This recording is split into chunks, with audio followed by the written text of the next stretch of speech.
há grupos espirituais que trabalham em vários planos de consciência. E, às vezes, os membros destes grupos espirituais se conhecem e se encontram no plano físico também, mas nem sempre.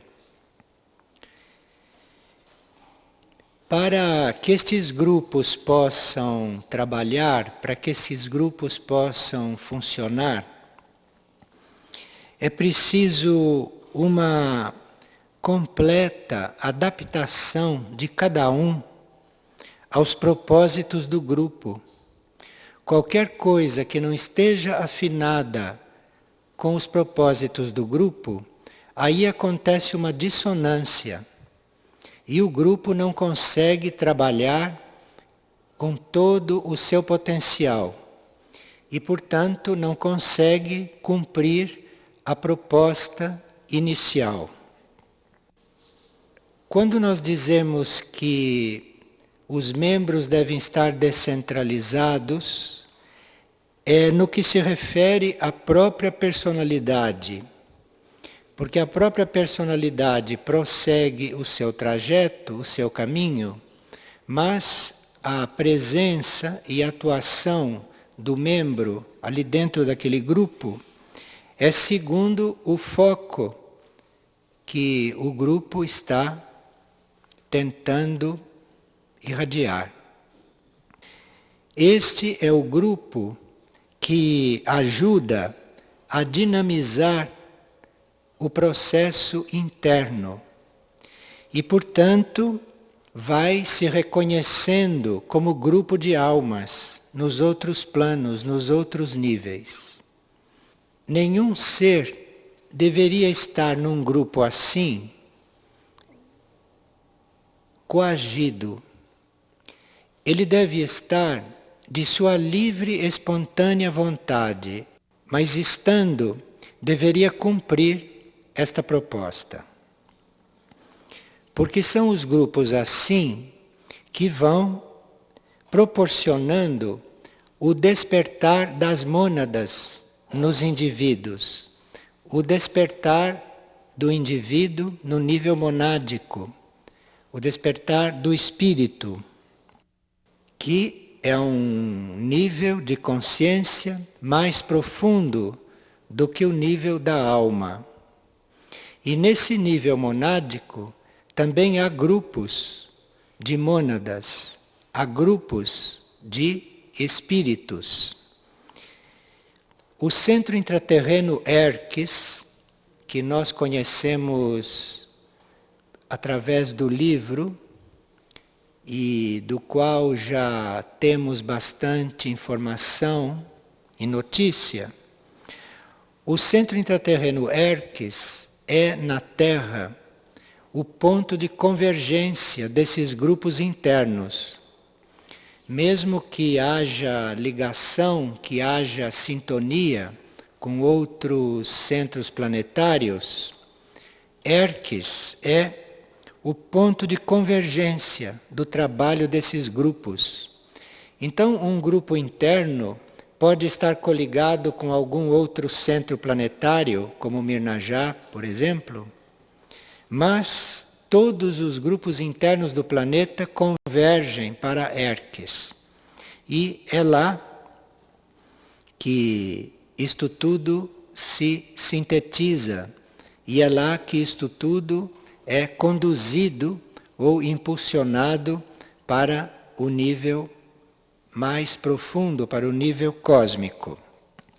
Quando é possível o contato no plano físico entre os membros do grupo, então esta atividade no plano físico torna-se ainda maior, porque cada membro de um grupo interno pode ter uma tarefa no mundo físico, pode ter uma tarefa própria, individual, na vida externa.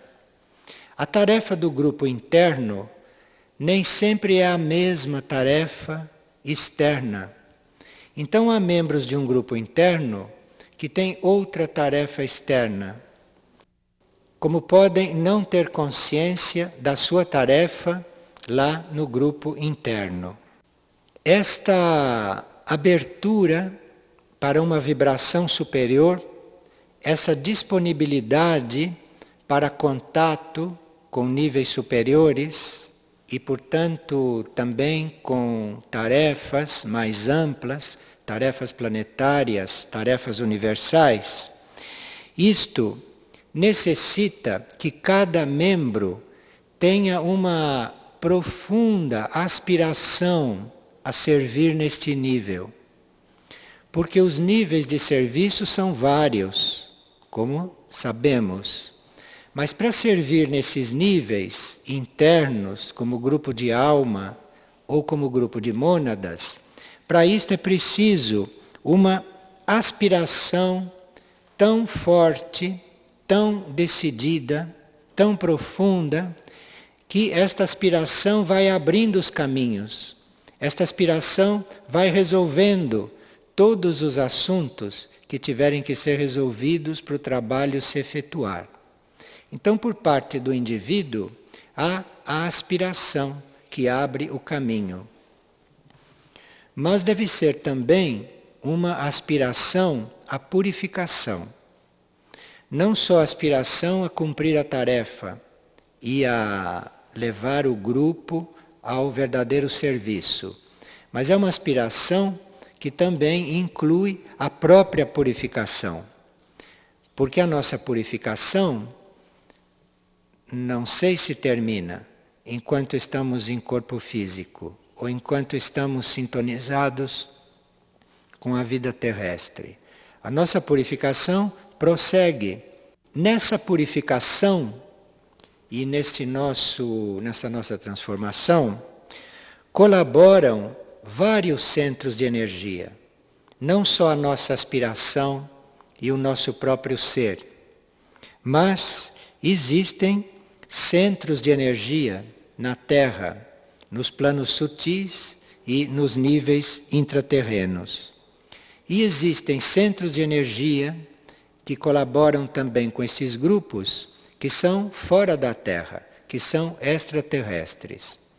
E cada grupo vai descobrindo e reconhecendo o seu próprio centro de energia, o seu próprio ponto de referência, que pode ser no nível sutil da Terra, pode ser intraterreno ou pode ser extraterrestre, pode ser além da Terra. Os pontos que suportam estes grupos, os pontos intraterrenos que dizem respeito ao funcionamento destes grupos e que eventualmente mantêm estes grupos alinhados com um propósito superior, são Erques e Iberá, que se projetam no plano etérico da Argentina, em certas áreas da Argentina. Aurora, no Uruguai. Mistlitlã, no Peru. Mirnajá, no Brasil. Lis Fátima, na Península Ibérica. E a Nuteia, no Oceano Pacífico. Estes são os núcleos, os centros que se projetam no etérico desses lugares. Há também os centros intraoceânicos para esse mesmo efeito e que nós já tivemos oportunidade de examinar numa outra reunião. O livro dos sinais nos prepara para estarmos em contato com essas realidades. Se nós observamos a descrição do processo que está ali no livro dos sinais, é aquela trajetória que os seres fazem com seus primeiros contatos internos, depois com alguns contatos com as hierarquias karmicamente ligadas a eles, e depois esses contatos eventualmente vão se ampliando. E o livro dos sinais descreve também as expansões de consciência que acontecem durante esses trabalhos, durante esta trajetória. Esses grupos são raros ainda, não são comuns. Entretanto, existe na Terra condições para que eles aumentem em número, para que eles surjam em maior número. Mas, à medida que esta consciência vai se expandindo e vai se aprofundando no planeta, alguns seres deste planeta que estão sendo preparados para esses grupos, que estão sendo preparados para esse trabalho, podem ir, ou melhor, têm sido levado às cidades intraterrenas e a centros planetários suprafísicos, ou têm sido levados às naves, enquanto o corpo físico está aqui adormecido, ou enquanto o corpo físico está em outras atividades. E algum outro corpo do indivíduo é levado, então, para estas condições, para estes planos de consciência, onde o indivíduo é treinado. Estes que estão passando por esse treinamento representam os seres pioneiros, porque eles estão abrindo um caminho, eles estão proporcionando uma experiência para a própria aura planetária, para que no futuro, em uma próxima civilização, no prosseguimento desta raça, isto seja um fato normal entre os habitantes da superfície. Mas, para que um grupo, hoje formado, se prepare para estas atividades, ou para que ele vá se estruturando de forma a responder a estas oportunidades, este grupo precisa de uma certa preservação, ele precisa de uma certa proteção. Então, se os membros desses grupos se dispõem a um dia participar deste trabalho, ou se ele se dispõe a iniciar uma incursão nesses planos de consciência, então este grupo teria que ser preservado. Preservado de certos contatos dispersivos, preservado de certos alimentos que dificultam a sutilização dos corpos internos do ser. E precisariam também ser preservados ou serem um pouco resguardados da presença no grupo daquelas pessoas que não têm apreço por estas coisas. Então, mesmo que o grupo, por karma, ou em se tratando de um grupo de resgate, mantenha no seu conjunto de seres pessoas que não se dedicam a isto, que não compreendem isto, que estão buscando outra coisa. Então, isto é possível, dependendo do karma do grupo. É sinal que os outros têm por karma receber estas pessoas. Mas o trabalho em si deve ser resguardado, não deve ser devassado, deve ser silencioso e o mais interno possível. Grupos perfeitos nós não encontramos hoje, na etapa atual da humanidade e da Terra. Mas estes grupos que estão sintonizados com estas coisas, com estes princípios, com esses trabalhos, estes grupos devem possibilitar aos membros que estão mais diretamente em contato com isto, uma preservação. E devem facilitar para que eles tenham condições de se prepararem, de exercer este trabalho e de manterem os seus veículos em certas condições, para poderem responder a toda esta necessidade. Este caminho de nós estarmos participando de grupos internos e de estarmos nos relacionando com esta espécie de serviço, isto muda um pouco o nosso mecanismo de percepção. O nosso mecanismo de percepção não continua o mesmo. Ele se aguça e certos órgãos do corpo, certas partes do corpo, também se tornam mais sensíveis. Então aqui o indivíduo precisa, com muita tranquilidade e com muita paz de espírito, com muita simplicidade, ir se habituando a essas novas situações. Nesta etapa, ele vai descobrindo que o seu desenvolvimento é na consciência. Então, é a consciência que deve estar se desenvolvendo continuamente. Os outros corpos vão sendo desenvolvidos, os outros corpos vão fazendo a sua caminhada, vão prosseguindo a sua trajetória, sem que haja ênfase sobre esses pontos. Então, o indivíduo que se sente, que se percebe nesse trabalho, o indivíduo que está sintonizado com isto, ele está muito concentrado no trabalho sobre a sua consciência.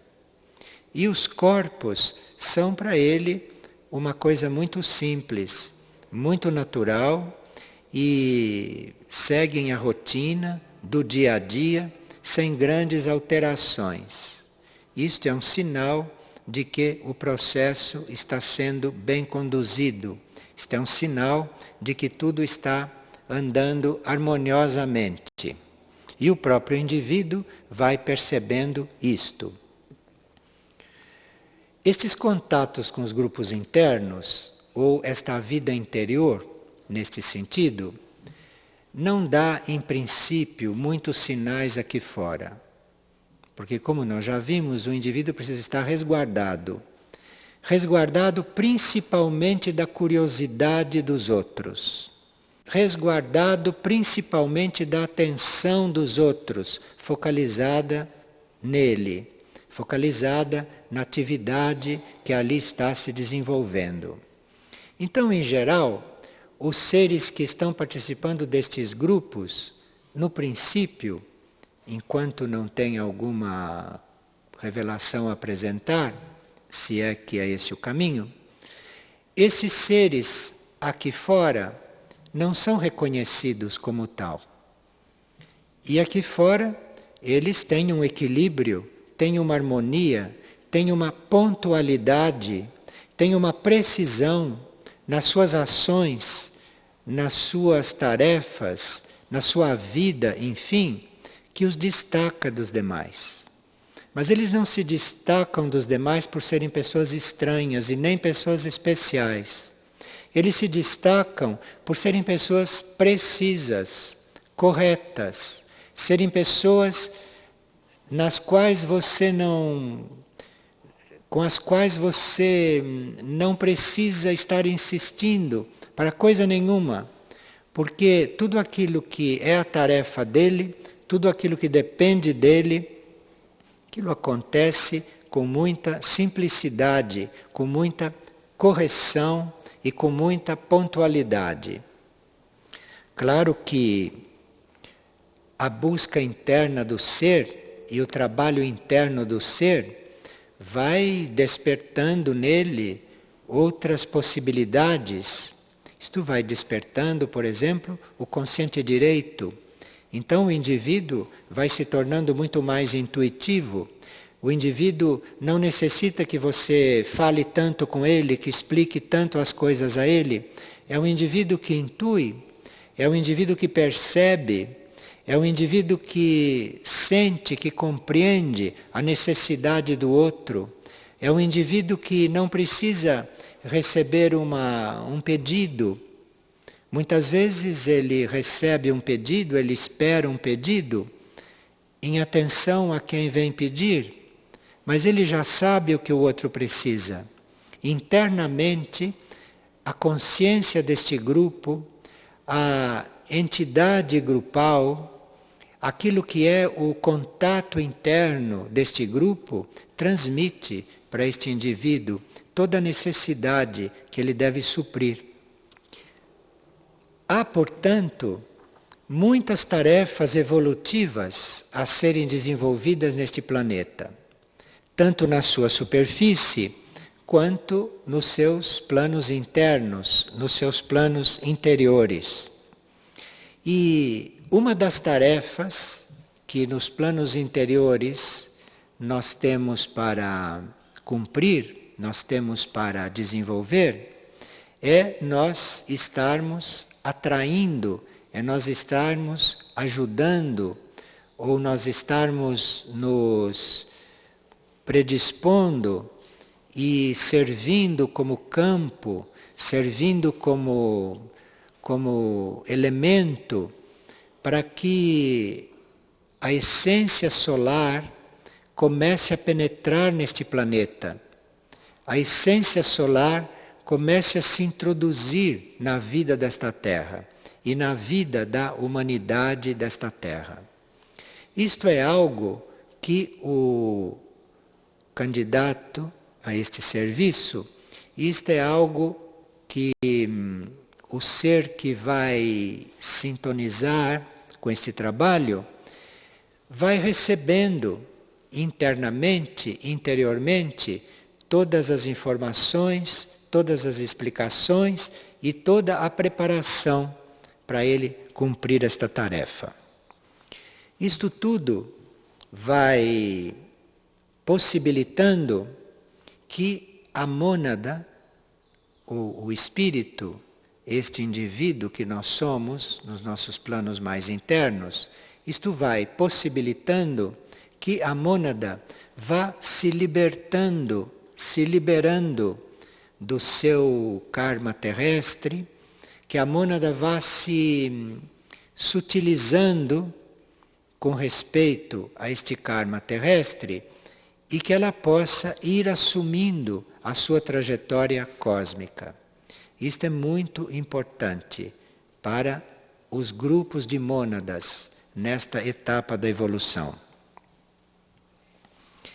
E dentro da lei do karma, estes indivíduos, esses membros desses grupos, dentro da lei do karma, esses indivíduos passam também por uma transição.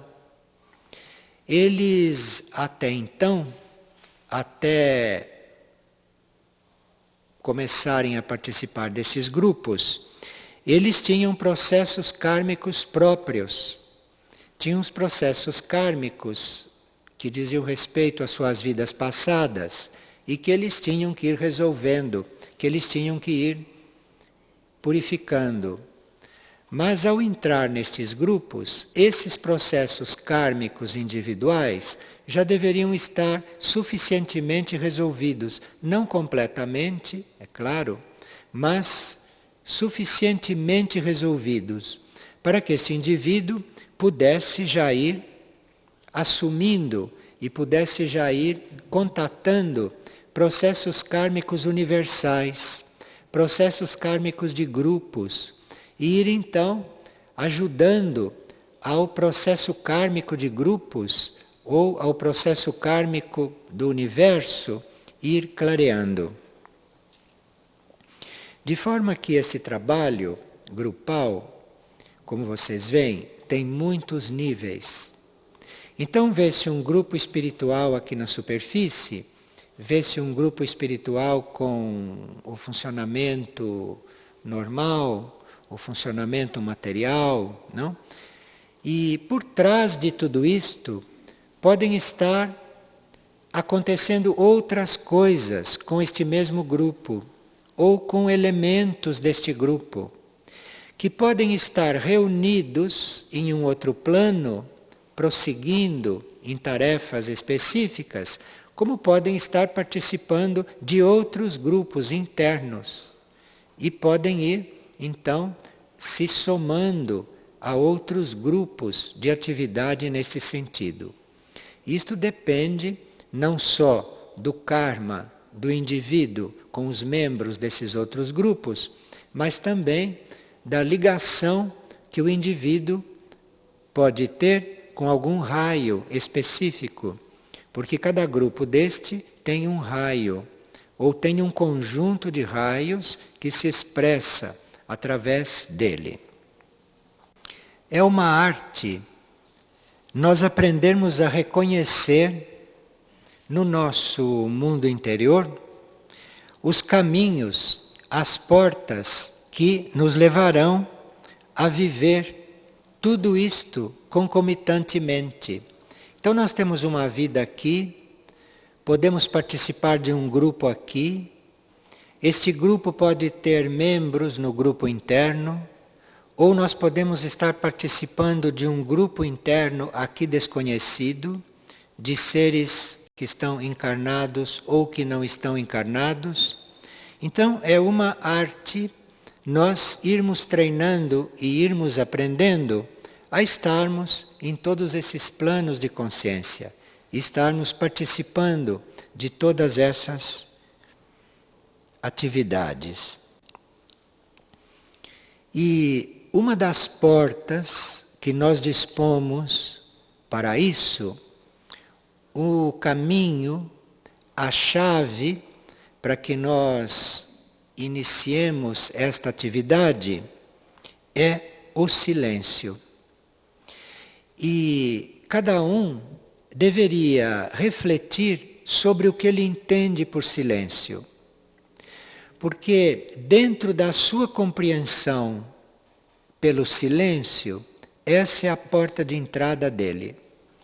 E ele então começa a usar o silêncio, ou ele começa a conscientemente buscar o silêncio, viver o silêncio, e da forma como ele consegue fazer isto, da forma como ele concebe isto, e começando esta vivência, começando esta prática do silêncio, no silêncio que ele conseguir formar, no silêncio que ele conseguir criar dentro dele, aí ele vai recebendo as instruções, aí ele vai recebendo as informações que ele precisa para ir prosseguindo no caminho. Aqui nós temos algumas perguntas que nos enviaram sobre este tema. A primeira pergunta é a seguinte: o grupo de almas pode trabalhar sem que as personalidades sejam conscientes disso? Claro. O grupo de almas pode estar desempenhando tarefas que não necessitem da colaboração da personalidade aqui na parte externa da vida, aqui na vida externa. E a personalidade pode já estar suficientemente ocupada, pode já estar suficientemente concentrada em tarefas que lhe correspondem. Então, o espírito ou a alma pode entender que a personalidade não deve ser desviada daquilo que ela está fazendo para se concentrar nestes planos, para se concentrar nestas atividades. A não ser em um momento ou outro que o ser consciente pode ter um sonho, ou pode ter uma visão, ou pode ter uma inspiração para ficar a par em algum momento de algo que esteja acontecendo nos planos internos para poder ajudar.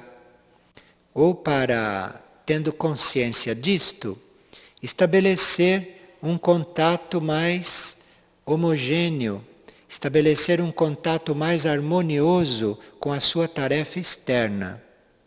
Então, quando conhecer estas coisas possa ajudar a tarefa externa, o indivíduo pode ficar consciente. Ou ele pode ser consciente completamente desse trabalho, se eles já tiveram um preparo suficiente para isto, um preparo dos corpos suficiente para isto. E isto é algo que vai se desenvolvendo através das encarnações. E a segunda pergunta que está aqui é se os membros destes grupos podem estar distantes uns dos outros fisicamente, se estiverem encarnados. Claro, os membros podem estar encarnados no mesmo lugar, podem até se conhecer e podem se reunir fisicamente para algum trabalho, como os membros podem estar encarnados até em países diferentes e nem se conhecerem fisicamente e nem se encontrar. Estes encontros no plano externo, no plano físico, dependem também do karma dos membros do grupo. Porque se o membro de um grupo tem um karma num país a resolver ou a desenvolver, e se o outro tem um karma lá do outro lado do planeta, isto tem que ser respeitado. Isto tem que acontecer dentro da lei kármica. E isto não prejudica o trabalho grupal interno entre estes seres, entre esses indivíduos. E a terceira pergunta é se no plano externo as tarefas têm que ser iguais para todos os membros desses grupos. Não. As tarefas externas são segundo as necessidades e segundo o plano para o serviço daqueles indivíduos. Dependendo o grupo, ou dependendo a área, enfim, dependendo do trabalho que aquele membro está desempenhando, será a sua tarefa externa aqui. Mas no grupo interno, as tarefas são todas coligadas. A tarefa é única num determinado momento. Embora cada membro do grupo interno possa ter a sua tarefa específica e diferente aqui no plano físico. E uma pessoa está apresentando uma frase do livro dos Sinais que diz o seguinte: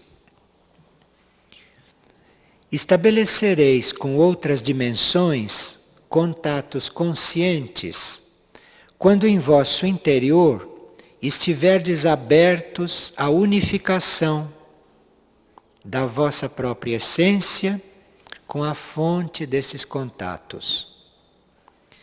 E a pessoa pergunta como se chega a esta abertura. Chega-se a esta abertura no plano consciente através da nossa aspiração, através da nossa energia de amor, porque o amor é muito inclusivo, o amor inclui, e a fé. Isto do ponto de vista consciente. Agora, do ponto de vista interior, isto é regulado pela alma ou pela mônada. E aí a personalidade não participa dessas decisões. A personalidade é um veículo muito importante para a alma e para a mônada.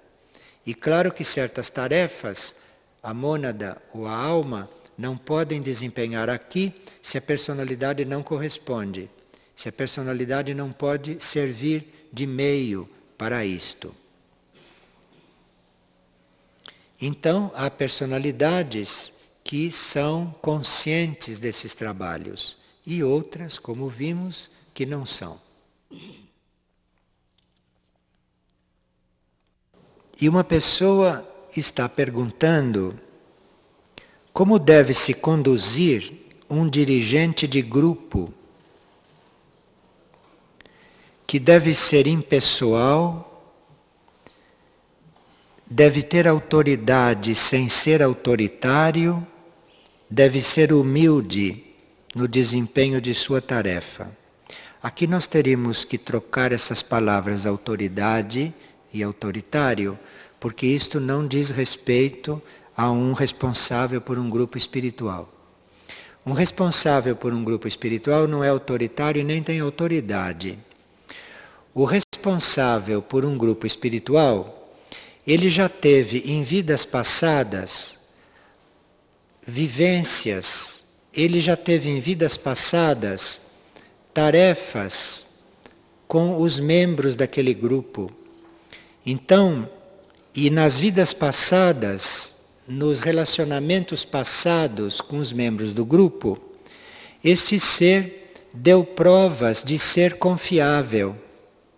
Então, em vidas passadas, todos se conheceram, e aquele que hoje dirige o grupo ou coordena o grupo, só pode ser um que tenha dado provas aos outros de ser confiável em situações humanas, em situações normais. Porque nas vidas passadas nem se falava de grupos espirituais entre aquelas pessoas, eventualmente. Aquelas pessoas vinham caminhando através das encarnações, nas suas várias experiências. E nos vários setores da vida, aquele deu provas de ser confiável. Então, no momento daqueles seres formarem um grupo espiritual, aquele que vai ajudá-los, aquele que vai coordená-los, é um que tenha não autoridade, mas que tenha ascendência. E ascendência só se tem quando se foi confiável no passado. Porque senão ninguém pode ter ascendência sobre um outro, se o outro não sabe se confia nele. Esta confiança não é nova, nunca é nova. Esta confiança é muito antiga. Então, numa determinada vida, aquele que caminha um pouco mais tem ascendência sobre o outro. Mas isto não é autoridade. Isto não é autoritarismo. Isto não é nenhuma tendência para dirigir o outro. Tem nada a ver com isto. É uma forma de emanação, é uma irradiação que facilita o outro, a caminhada dele. Então o outro, pela ligação interna, positiva e pura que tem com este, o outro usufrui desta emanação, usufrui desta irradiação. E esta irradiação abre muitos caminhos, se o outro está sintonizado com isto. Ascendência tem mais a ver com isto do que com este ângulo que a pessoa está colocando. E aqui uma outra pessoa está perguntando qual é o sentido das palavras de Jesus, orai e vigiai. Bem, as palavras de Jesus são significativas em cada plano de consciência. Então nós podemos tomar as palavras de Jesus ao pé da letra e elas podem servir para os planos concretos, para o plano físico, para os planos externos. Mas se nós vamos compreendendo essas palavras segundo o nosso nível de consciência, nós vamos descobrindo aí outros significados. Orai, entre os vários significados que possa ter, pode querer estar dizendo nós nos abrirmos para o alto, nós estarmos abertos, estarmos disponíveis para o alto e invocando a vontade superior. Isto pode ser orar. E vigiar pode estar querendo dizer estar atento aos sinais que vêm de dentro, que vêm do próprio interior. E não se distrair pelo caminho, e não se dispersar pelo caminho. Estar atento, isto é, vigiando.